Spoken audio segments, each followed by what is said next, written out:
네, 그러면 고린도후서 7장 8절에서 11절 말씀 합독하시겠습니다. 네, 여기 찾으시지 않으셔도 돼요. 네. 그러므로 내가 한 일로 너희를 근심하게 한 것을 후회하였으나 지금은 후회하지 아니함은 그 편지가 너희로 잠시만 근심하게 한 줄을 알리라. 내가 지금 기뻐함은 너희로 근심하게 한 까닭이 아니요 도리어 너희가 근심함으로 회개하게 이를 까닭이라. 너희가 하나님의 뜻대로 근심하게 된 것은 우리에게서 아무데도 받지 않게 하려 함이라. 하나님의 뜻대로 하는 근심은 후회할 것이 없는 구원에 이르게 하는 회개를 이루는 것이요 세상 근심은 사망을 이루는 것이니라. 보라, 하나님의 뜻대로 하게 된 이 근심이 너희로 얼마나 간절하게 하며 얼마나 건증하게 하며 얼마나 분하게 하며 얼마나 두렵게 하며 얼마나 사모하게 하며 얼마나 열심 있게 하며 얼마나 권하게 하였는가. 너희가 그 일에 대하여 일체 너희 자신의 깨끗함을 나타내었느니라. 아멘. 네, 오늘의 본문 말씀입니다. 오늘의 주제는요, 구원의 서정 세 번째 3단계 회심입니다. 네, 첫 번째 단계가 뭐였죠? 총 9단계가 있는데요. 첫 번째 단계가 소명입니다. 소명. 이 소명이라 함은 하나님의 부르심입니다. 그래서 우리 모두는 하나님께서 부르신 자이므로 소명자입니다. 두 번째는 뭐죠? 중생. 네, 중생입니다. 중생을 다른 말로 하면 거듭남다죠? 거듭난다. 그래서 거듭나면 가는 나라 할 때 그 거듭남. 그래서 거듭난 자. 네, 그런 사람을 중생인이라고 합니다. 그리고 세 번째로 회심입니다. 오늘이 세 번째 단계인데요. 이 회심이란 단어를 먼저 살펴보겠습니다. 사람이 죄를 지으면요, 슬퍼요. 안 슬픈 사람이 없습니다. 그래서 죄입니다. 죄는 슬플 수밖에 없습니다. 죄를 짓고도 기뻐하면 뭔가 문제가 있는 거예요. 그리고요, 죄를 짓고 나면 꼭 후회를 합니다.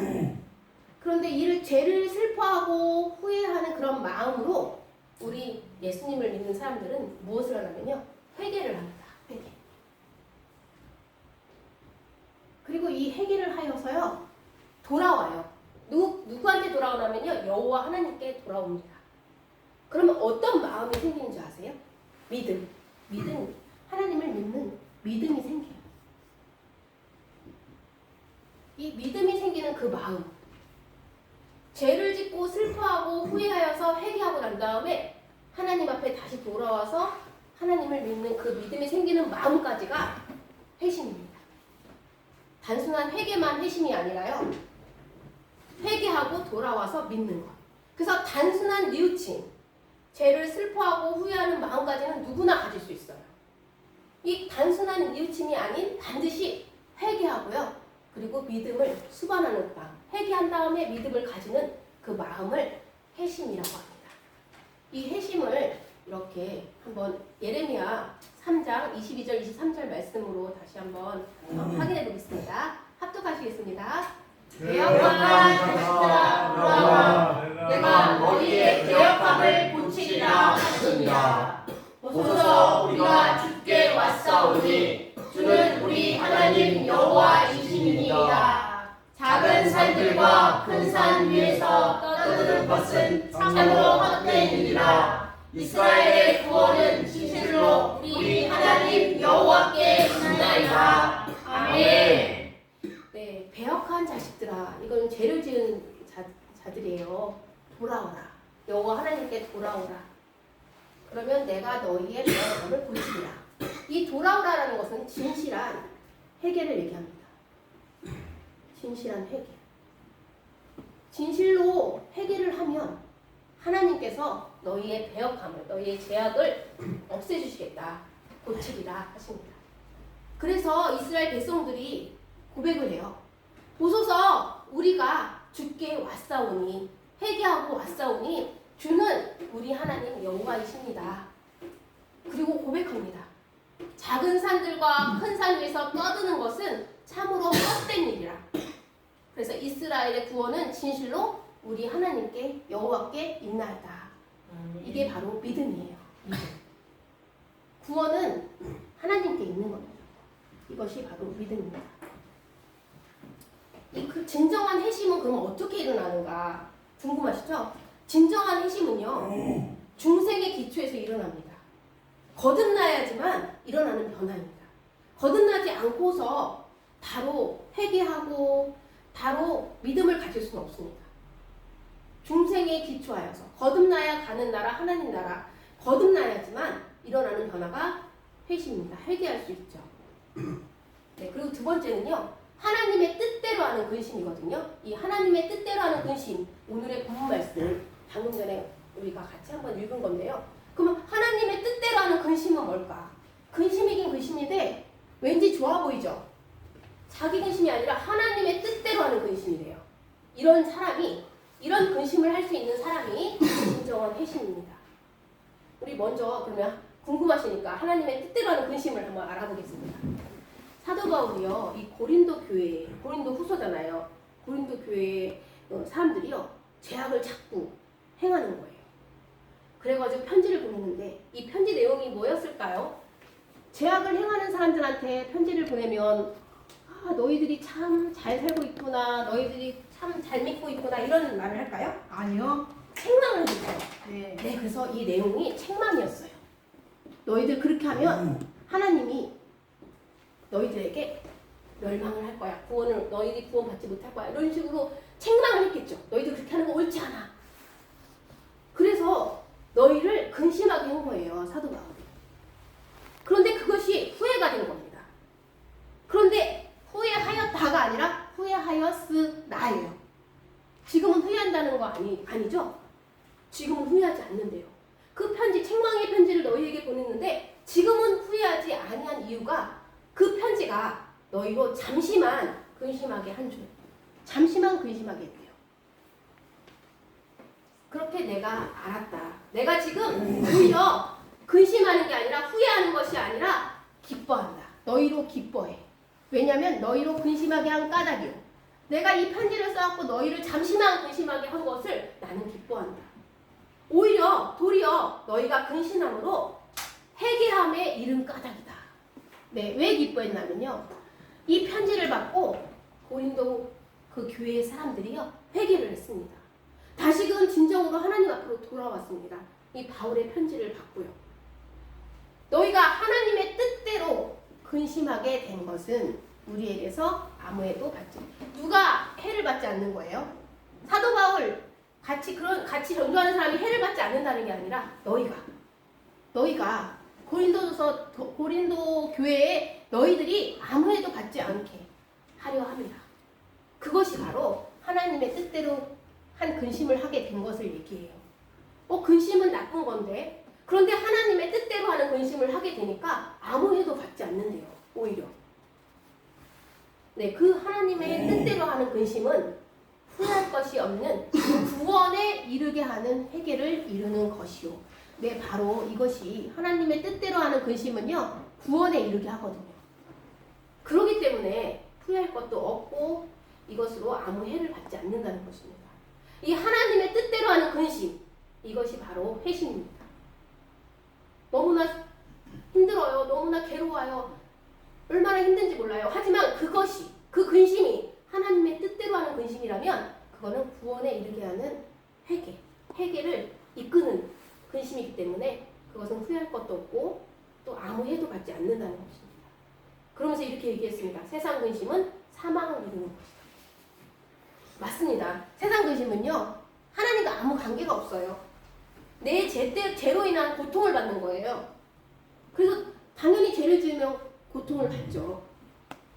그 고통으로 근심하는 것은요, 끝내는 사망에 이르는 것입니다. 보라, 하나님의 뜻대로 하게 된 이 근심이 너희로 이 하나님의 뜻대로 근심을 하게 되니까 어떻게 됐는지 보여주고 있어요. 너희로 얼마나 간절하게 하며 하나님의 말씀을 얼마나 간절하게, 하나님의 뜻을 얼마나 간절하게 하며 얼마나 변증하게 하며, 그전에는 죄를 지어도 아무 상관이 없었어요. 죄를 짓나 보다 했는데 이제는 변증까지 죄를 그냥 넘길 수가 없는 거예요. 이것은 죄가 아니다. 이 죄는 회개해야 된다. 이것은 죄가 아니다라고 이렇게 변증하게 하며 또 얼마나 분하게 얼마나 자신이 죄를 지은 것을 분하게 여기며 그동안 몰랐다는 것을 얼마나 그 죄가 무섭고 두렵다는 것 얼마나 사모하게 말씀을 사모하게 되며 얼마나 열심히 있게 하나님을 예배하게 되며 얼마나 벌하게 이제는 죄를 지은 자를 징벌하게 그냥 냅두지 않고 찾아가서 그건 죄라고 얘기하고 고치도록 하였는가. 내가 그 일에 대하여 이 그 일이라는 것은 책망받을 일이에요. 죄, 너희들의 죄, 죄악. 그 많은 죄악에 대해서 일체 너희 자신의 깨끗함을 나타내었느니라. 회개하였기 때문에 용서받아서 깨끗함이 나타난 것입니다. 이렇게 고백하고 있습니다. 네, 이것이 바로 하나님의 뜻대로 하는 근심이요 회심입니다. 진정한 회심. 우리가 무슨 나쁜 일이 딱 터졌어요. 그러면 그걸 가지고 근심하면서 하나님께 기도하죠. 근데 잘 생각해봐야 돼요. 그게 세상 근심이라면 사망에 이르게 하는 거고 자기 욕심입니다.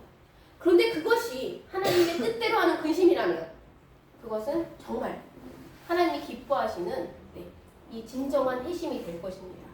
그래서 이 진정한 회심의 결과는 뭐냐면요. 죄인이 의인으로 되는 거예요.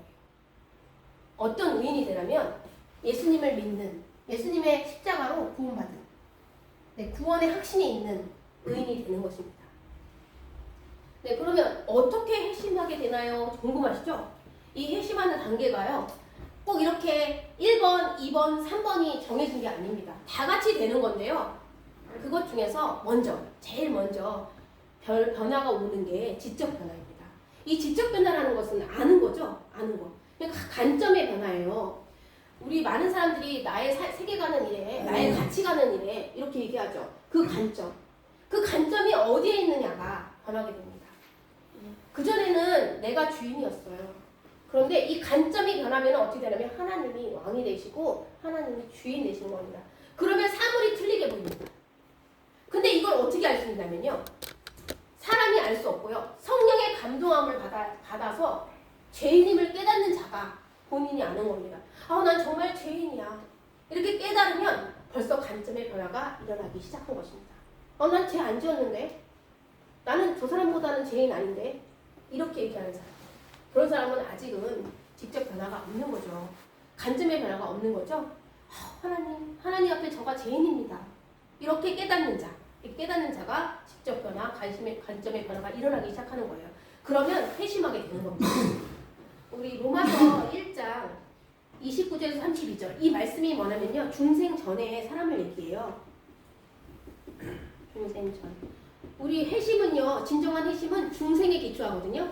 그래서 중생 전에 사람들이 중생 후에 이게 중생 후거든요.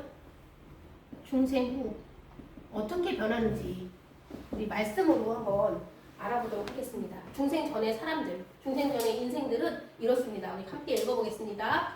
곧 모든 불의, 수와 탐욕, 악의가 가득한 자요, 시기, 살인, 분쟁, 사기, 악독이 가득한 자요, 수군수군하는 자요, 비방하는 자요, 하나님께서 미워하는 자요, 능력하는 자요, 교만한 자요, 자랑하는 자요, 악을 도모하는 자요, 부모를 거역하는 자요, 우매한 자요, 배약한 자요, 무정한 자요, 무자비한 자라. 그들이 이같은 일을 행하는 자는 사형에 해당한다고 하나님께서 정하심을 알고 자기들만 행할 뿐 아니라 또한 그런 일을 행하는 자들을 옳다 하느니라. 아멘.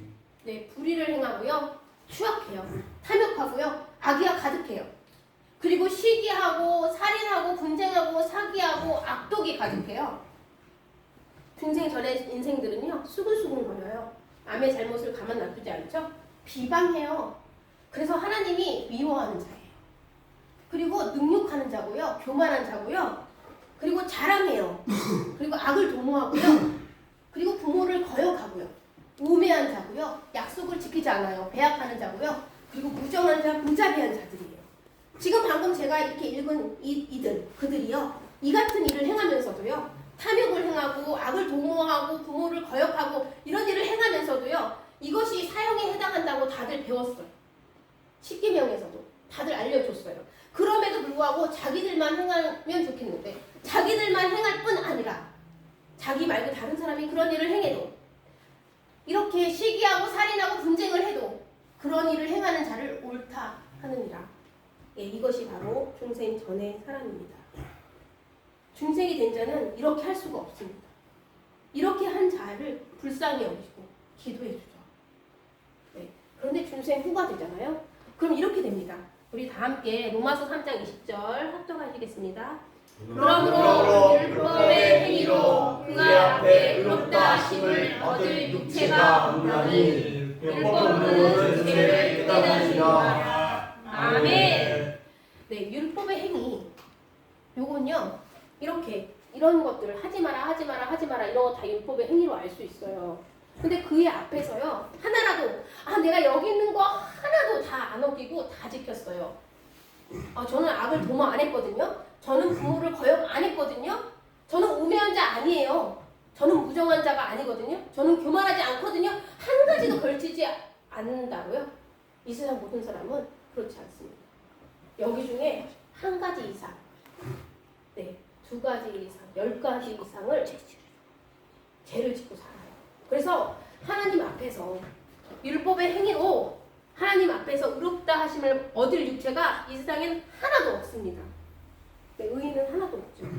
그런데 우리가 죄를 깨달을 때 어떻게 깨닫느냐? 이 율법으로 깨닫는 거예요. 서로 사랑하라 했는데 안 사랑했어요. 그럼 죄를 지었네요. 이렇게 율법으로 죄를 깨닫는 거예요. 그런데 중생 후에는요, 요거를 율법의 행위로 그의 앞에 의롭다 하심을 얻을 육체가 없다는 것을 깨닫고요. 어떻게 하냐면요, 회개를 합니다. 네, 그래서 이렇게 중생 후에는 죄인이 회개하여서 진정한 회심을 하여서 이렇게 회심을 하게 되는 건데요. 자, 지적 변화가 이렇게 변화된 사람이 두 번째는 어떤 변화가 일어나냐면요. 두 번째는 감정의 변화가 일어납니다. 이 회심에는요, 감정의 요소가 있어요. 그래서 회심하는 자는 웁니다. 우리 많은 그리스도인이 울죠? 하나님 앞에 저는 죄인입니다 하면서 많이들 울어요. 그것이 바로 회심을 하기 때문에 감정적인 요소가 있어서 그렇습니다. 우리 잘 보이나요? 좀 더 이쪽으로 올까요? 잘 보이시나요? 네.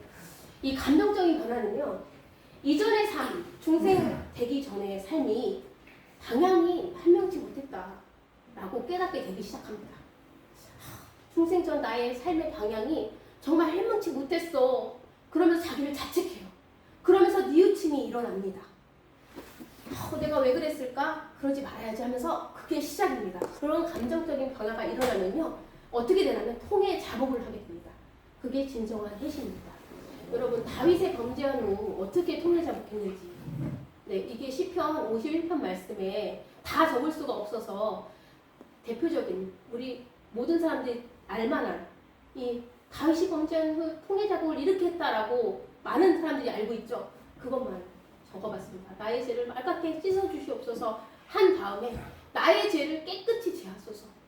대저 나는 내 죄가를 아오니 내 죄가 항상 내 앞에 있나이다.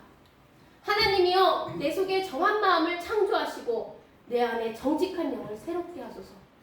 하나님이여 나의 구원의 하나님이여 피 흘린 죄 우리아를 죽인 그 피 흘린 죄 그 죄에서 나를 건지소서. 내 혀가 주의 의를 높이 노래하리다. 아멘. 이렇게 통해 자복을 했습니다.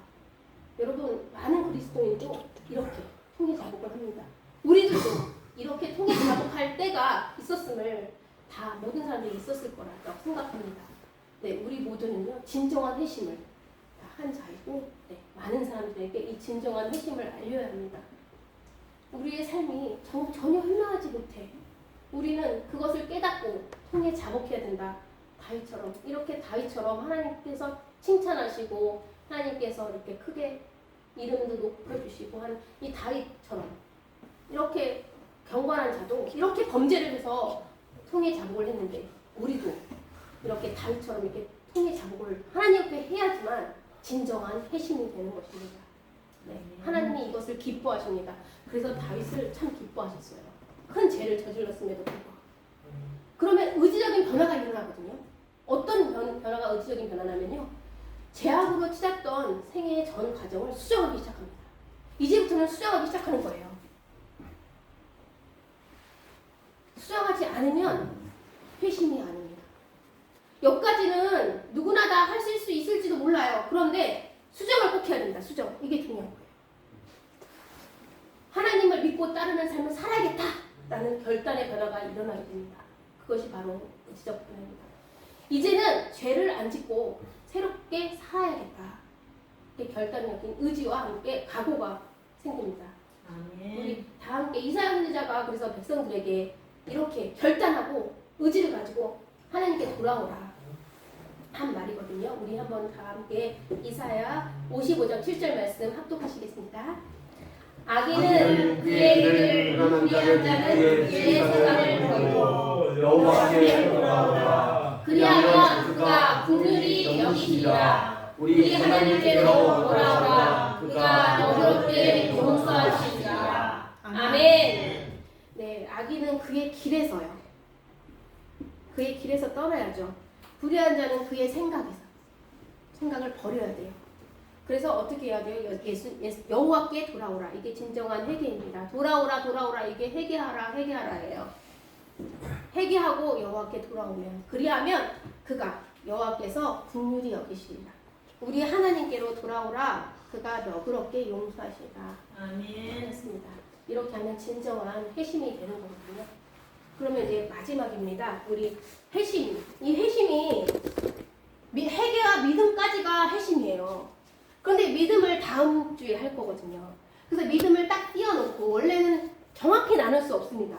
회심에는 회개하고 난 다음에 꼭 믿음이 결단과 각오가 있어야 되기 때문에 그래야 회심이기 때문에 띄워놓을 수는 없지만 그 중에서 회개만 더 깊게 한번 나눠서 생각해 보도록 하겠습니다. 이렇게 세 가지로 생각해 봤는데요. 이 회개가 많은 사람들이 회개를 오해하는 회개가 있습니다. 이 구원론적 회개는요, 단 한 번만 해도 돼요. 여기 있는 모든 사람들은요, 이미 다 하셨어요. 아멘. 만약에 내가 구원의 확신이 없어. 혹시 그럼 이걸 안 할 수도 있어요. 오늘 죽어도 천국 갈 수 있다. 이렇게 아멘. 많은 그리스도인들이 그거에 자신 없는 사람들도 있더라고요. 그런데 자신 있어야 됩니다. 이미 구원을 받았습니다. 구원론적 회개. 이거는요, 구원을 위한 회개는요, 이 회심은요, 딱 한 번. 절대 반복될 수 없습니다. 왜 그러냐면요.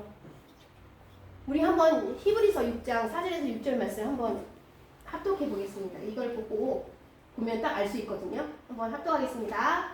한번 빛을 받고 하늘의 은사를 맛보고 성령에 참여한 바 되고 하나님의 선한 말씀과 내세의 능력을 맛보고도 타락한 자들을 다시 새롭게 하여 회개하게 할 수 없나니 이는 그들이 하나님의 아들을 다시 십자가에 못 박아 드러내놓고 욕되게 함이라. 아멘. 네, 할 수 없나니 보이죠? 회개할 수 없나니. 네, 그렇습니다. 한 번요 빛을 받고 하나님의 은사를 맛보고 성령에 참여한 바 되고 이거는 뭐냐면요 십자가에 못 박히신 예수님을 나의 죄 때문에 예수님이 십자가에 못 박히셨어 라고 느낀 사람은 벌써 한 번 빛을 받고 하늘의 은사를 맛보고 성령에 참여한 자가 된 것입니다. 하나님이 구원을 계획하셨고요. 예수님이 그것을 성취하셨고 성령님이 적용하셨거든요. 그러니까 우리의 마음속에는요. 벌써 한 번 빛을 받고 하늘의 은사를 맛보고 성령에 참여한 바 된 것입니다. 아멘. 이런 자는요. 이 하나님의 선한 말씀과 내세의 능력을 맛봤기 때문에 벌써 맛봤잖아요. 천국 갈 수 있다. 하나님 나라를 갈 수 있다. 라는 것을 맛봤기 때문에 만약에 다시 타락하더라. 죄를 지어서 타락한 자가 될 수 있어요. 우리 모두 다 죄를 지어서 타락한 자가 될 수 있어요. 오늘은 너무너무 착한 일을 많이 했는데 내일 나쁜 일을 할 수가 있어요. 그러면 절대 안 되지만요. 네, 그렇게 될 수가 있어요. 그러면 다시 새롭게 하여 회개할 수 없다입니다. 있다가 아니라 없다입니다. 왜요? 여기서의 회개는 구원론적 회개예요. 왜냐면 하나님이 아들을 십자가의 못 박음으로 용서해 준다고 했어요. 그런데 그거는 한 번만이에요. 단번에 용서해 주는 거예요. 그래서 예수님이 십자가에 못 박히신 게 그 죄가 내 죄 때문이라고 믿는 사람은 구원받을 수 있는 겁니다. 이미 구원받았습니다. 그 사실을 믿는 자는. 그래서 또다시 사탄이가 자꾸 우리를 헷갈리게 해요. 너 다시 회개해야 돼. 너 아직 구원 못 받았어. 다시 회개해야 돼. 그건 뭔 소리예요? 하나님의 아들을 다시 십자가에 못 박으라고요? 절대 그럴 수는 없습니다. 우리 모두는 구원을 받았습니다. 아멘. 그러므로 구원론적 회개는요, 단 한 번만 하면 돼요. 그러면 이제 그런 회개가 아니고 우리는 어떤 회개를 해야 돼요? 성화적 회개를 해야 합니다. 우리는 거룩해지는 회개를 해야 돼요. 오늘 우리가 더러운 거, 우리가 좀 못하는 거, 우리가 좀 타락한 거, 그거는 우리가 사람이라서 그래요. 신이 아니어서, 하나님이 아니어서. 우리는 혼자 스스로 우리를 구원할 수 없어요. 우리가 죄를 짓는 거 안 지으려고 노력해도 지을 수밖에 없는 그 죄가 원죄가 우리 갖고 있었기 때문에. 근데 그래서 죄를 짓게 되잖아요. 실수를 하게 되잖아요. 그 실수가 하고 나서도 실수인지 몰라요. 죄인지 몰라요. 그게 실수예요. 내가 죄를 짓고도 깨닫지 못해요. 오늘 내가 누구의 마음을 아프게 했는데 그걸 제가 깨닫지 못해가지고 그냥 넘어가요. 그게 실수죠. 그리고 죄를 죄인지 알면서 지어요. 그런 죄를요, 회개하는 행위, 그것이 바로 성화적 행위입니다. 이거는 중생 후에도 죄를 지을 수 있어요. 실수할 수 있어요. 신앙생활 중에도 실수할 수 있어요. 죄를 지을 수 있어요. 성도들끼리 싸우기도 하잖아요. 네, 죄를 지을 수 있어요. 이렇게 반복할 수밖에 없는 이런 회개를 성화적 회개라고 합니다. 요거는요, 안 하면 안 됩니다. 이거는 한 번만 하면 되고요. 이거는 계속 해야 돼요. 죄를 발견할 수 있을 때, 모르는 죄까지도 우리가 하나님 모르고 지은 죄까지도 용서해 주세요라고 회개할 수 있는 그 회개가 바로 성화적 회개입니다. 우리 요한 1서 5장 16절에서 17절 말씀 다 함께 합독하시겠습니다. 누구든지 형제와 사방에 이르지 아니하는 죄 범하는 것을 보거든 구하라. 그리하면 사방에 이르지 아니하는 범죄자들을 위하여 그에게 생명을 주시리라. 사망에 이르는 죄가 있으니 이에 관하여 나는 구하라 하지 않노라. 모든 불의가 죄로도 사망에 이르지 아니하는 죄도 있도다. 아멘. 여기 계속 나오는 사망에 이르는 죄, 사망에 이르지 아니하는 죄 계속 나오죠? 네, 사망에 이르지 아니하는 죄 먼저 보면요, 회개하면 용서받을 수 있는 죄를 사망에 이르지 아니하는 죄라고 합니다. 네, 그래서 이런 사망에 이르지 아니하는 죄, 이 죄를 지은 사람은 회개만 하면 용서받을 수 있어요. 그러나 정말 사망에 이르지 아니하는 죄를 짓는 사람은요, 나 회개하면 용서받을 수 있으니까 하면서 마음껏 죄를 지을까요? 전혀 그렇지 않습니다. 전혀 그렇지 않아요. 실수하고요, 죄인 줄 알면서도 마음 아파하면서 죄를 지어요. 네, 그런 죄를 지은 사람이 사망에 이르지 아니하는 죄입니다. 그래서 그 죄는 어떻게 해요? 회개하면 용서받을 수 있어요. 근데 이제 사탄이가 그래요. 사탄이가 형제가 잘못을 했어요. 예수님 믿는 자가 잘못을 했어요. 근데 그 죄는요, 사망에 이르지 아니하는 죄예요. 근데 그것을 범한 것을 우리가 봤어요. 그런데 사탄이가 자꾸 용서하지 마, 그렇게 얘기해요. 근데 우리는 그러면 절대 안 돼요. 우리는 그 사망에 이르지 않은 죄, 그 범하는 것을 보면요, 구해야 합니다. 기도해야 돼요. 그리고 그 사람한테 가가지고요, 회개하라. 그럼 용서받을 수 있다 알려줘야 됩니다. 그런데 여러분, 사망에 이르지 아니하는 죄가 있어요. 사망에 이르는 죄가 있어요. 이 사망에 이르는 죄가 있으면 이에 대해서 나는 부활하지 않는다. 여러분 살다 보면요, 그건 사망에 이르는 죄야 라는 것이 느껴질 것입니다. 그런데 보통 사람들은요, 사망에 이르지 아니하는 죄를 많이 범해요. 그래서 우리가 그들에게 어떻게 해요? 구해야 돼요. 그리고 알려줘야 돼요. 회개하면 용서받을 수 있다고. 그러면 하나님께서 우리를 생각하사, 그 사람을, 범죄자를 생각하사 그에게 생명을 주시다. 이렇게 말하고 있습니다. 이런 구원론적 회개, 성화적 회개, 이런 회개는요, 다 하나님의 은혜예요. 사람이 스스로의 힘으로는 절대 할 수 없습니다. 절대 돌이킬 수 없어요. 더 완악해지죠. 절대 완악해지지, 사람의 스스로의 힘만으로는 절대 완고해지고 더 죄를 짓게 되죠. 돌이켜서 회개할 수 없습니다. 이것이 제일 중요해요. 이 구원론적 회개도 못하는 이유가 사람이 스스로의 힘만으로만 못하기 때문입니다. 그래서 우리가 자꾸 복음을 전해야 돼요. 돌이켜서 회개할 수 있도록, 하나님의 은혜를 입도록, 그래서 성화적 회개를 할 수 있도록, 또 돌이킬 수 있도록 우리가 하나님의 복음을 전해야 되는데요. 우리 로마서 8장 26절 말씀 다 함께 합독하시겠습니다. 이와 같이 성령도 우리 연약함을 도우시나니 우리는 마땅히 기도할 바를 알지 못하나 오직 성령이 말할 수 없는 탄식으로 우리를 위하여 친히 간구하시느니라. 아멘. 네, 맞습니다. 성령이요 우리의 연약함을 알아요. 그래서 도우세요. 그래서 우리가 기도할 바를 몰라요. 이렇게 사망에 이르지 아니하는 죄를 지었는데도, 이 죄를 지었는데도 기도할 바를 몰라요. 그럴 때 하나님께 기도하고 하나님이, 성령님이 도우셔서 성령님이 말할 수 없는 그 탄식으로, 네, 우리를 위하여 친히 성령님이 친히 간구하십니다. 그래서 보혜사 성령님은 우리 곁에, 우리 옆에 계셔서 우리를 도우시는 분이에요. 그래서 우리는 회개가 가능하려면 누구의 도우심으로 해야 된다고요? 네, 성령님의 도우심이 있어야 합니다. 스스로 못해요. 그래서 늘 기도하고 하나님의 은혜로 회개할 수 있는 우리 모두가 되기를 소원합니다. 아멘. 네, 여기 네모가 6개가 있어요. 첫 번째 네모, 저 맨 위에 있는 네모가 뭘까요, 여러분? 네, 우리가 항상 맨 마지막에 내는 숙제입니다. 예, 먼저 숙제라고 써놓으면 요거부터 보실까봐 네모 해놨거든요. 오늘의 숙제는요, 뭘 하자고 할까요? 회개야. 네, 맞습니다. 회개합시다. 네, 이게 가장 큰 숙제예요. 여러분, 난 죄 지은 게 없어 하시는 분, 더 기도해봐야겠습니다. 우리는 회개할 것이 너무 많습니다.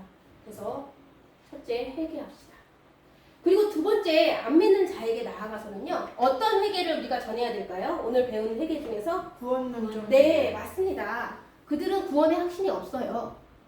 그래서 구원론적 회개를 해야 합니다. 그래서 이거를 복음을 가르쳐줘야 돼요. 이 복음은요, 예수님의 십자가 사건을 알아야 돼요. 예수님이 당신의 죄를 위해서 십자가 지심으로 돌아가셨어요. 죽으셨어요. 그래서 당신의 죄는 용서를 받았습니다. 그리고 부활하신, 승천하신, 재림하실 예수님을 전해야겠죠. 그리고 용서받은 당신은 구원을 얻을 수 있습니다. 그러니 믿음을 소유하세요. 이러한 믿음을 가지세요. 라고 얘기하는 것이 안 믿는 자에게 우리가 전해야 될 회개입니다. 그럼 우리 모두는요, 어떤 회개를 해야 할까요? 네, 성화적 회개를 해야 합니다. 성화적 회개를 해야 되는데요. 왜 그러냐면 우리 모두는요, 언제나 마귀의 유혹을 받습니다. 이거 하나님이 허락하신 거예요. 마귀의 유혹을 받아요. 근데 이 유혹에서 우리가 지면 안 되죠. 승리해야 되죠. 최종적으로 승리를 해야 되는데, 이 승리를 누구를 통해서 하냐면 성령님의 도우심으로 합니다. 그러므로 우리가 성화적 회개를 할 때 성령님께서 하나님께 기도하면서 하나님의 은혜를 입는 회개를 하시기를 소원합니다.